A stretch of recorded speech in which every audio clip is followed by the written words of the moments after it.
আসসালামু আলাইকুম। আমি জান্নাত। Welcome to my channel. কেমন আছো তোমরা সবাই? আশা করি ভালো আছো। আলহামদুলিল্লাহ আমিও ভালো আছি। বন্ধুরা, আমার ভিডিও যদি তোমাদের ভালো লেগে থাকে অবশ্যই লাইক কমেন্ট শেয়ার করে দিও, আর পাশে থেকে বেল আইকনটা অবশ্যই প্রেস করে দিও।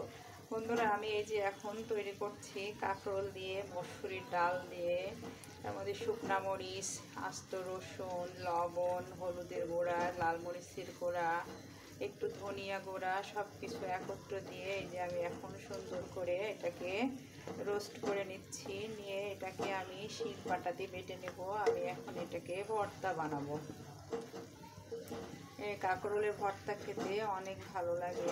তারপরে আবার মসুরির ডালটাকে ভেজে নিয়েছি, একসাথে সব ভাজা হয়ে যাচ্ছে। ঝাল, পেঁয়াজ, হলুদ, লবণ, পেঁয়াজ, রসুন সব কিছু একত্রে ভাজা হচ্ছে। এত ভালো একটা ফ্লেভার আসছে, মারাত্মক একটা ফ্লেভার আসছে। এটা দিয়ে ভাত খেতে, গরম গরম ভাতের সাথে জোস লাগবে। এই আর কি, তোমরা অবশ্যই বাসায় একবারের জন্য হলো কাঁকরোল আর মসুরির ডাল দিয়ে এভাবে ভেজে ভর্তাটা করে খাবে। কিন্তু বন্ধুরা, একটা কাজ করবে, মসুরির ডালটা তো ধুতে হবে। আগে প্রথমত মসুরির ডালটা ধুয়ে নেবে, নিয়ে শুকনো খোলাতে অবশ্যই মসুরির ডালটাকে টেলে নেবে। তা না হলে যে সরাসরি আমি যে তেলের ভিতরে ভাজছি, তেলের মধ্যে ভাজতে পারবে না, তখন চটপট চটপট করে তোমার শরীরে তেল পড়ে যাবে, তখন কষ্ট হবে। আর সেই জন্য বলছি, মসুরির ডালটাকে ধোয়ার পরে অবশ্যই শুকনো খোলাতে একটু টেলে নেবে, তাহলে আর ভয়ের কোনো কারণ থাকবে না। তার মধ্যে এই যে তেল দিয়ে দিয়েছি, তেলের মধ্যে পেঁয়াজ, রসুন, লবণ, তারপরে সে ডালটা, পরিশেষে আমি লাল মরিচের গুঁড়া একটু দিলাম, শুকনো মরিচ, হলুদ গুঁড়া সব কিছু নিয়ে এই যে ভেজে নিচ্ছে এখন সুন্দর মতো। এখন আমি শিলপাটা দিয়ে এটাকে সুন্দর করে বেটে নেব। আমি দেখাচ্ছি তোমাদের। বন্ধুরা, এই যে আমি এখন শিলপাটার পরে নিয়ে নিয়েছি। এখন এটাকে আমি সুন্দর মতো বেটে ভর্তা বানিয়ে নিচ্ছি।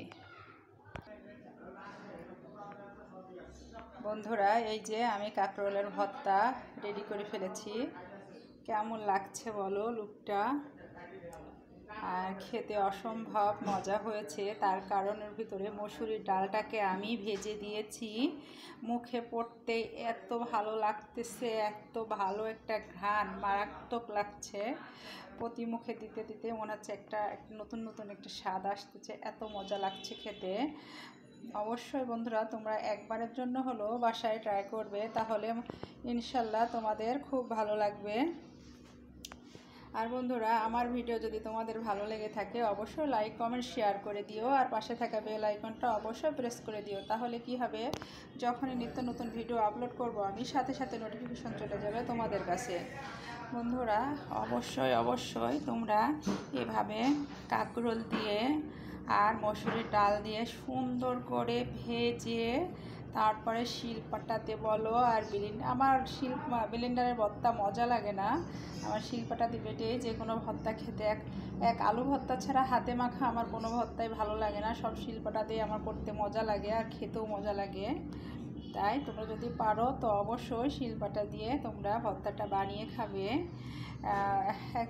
এই আর কি।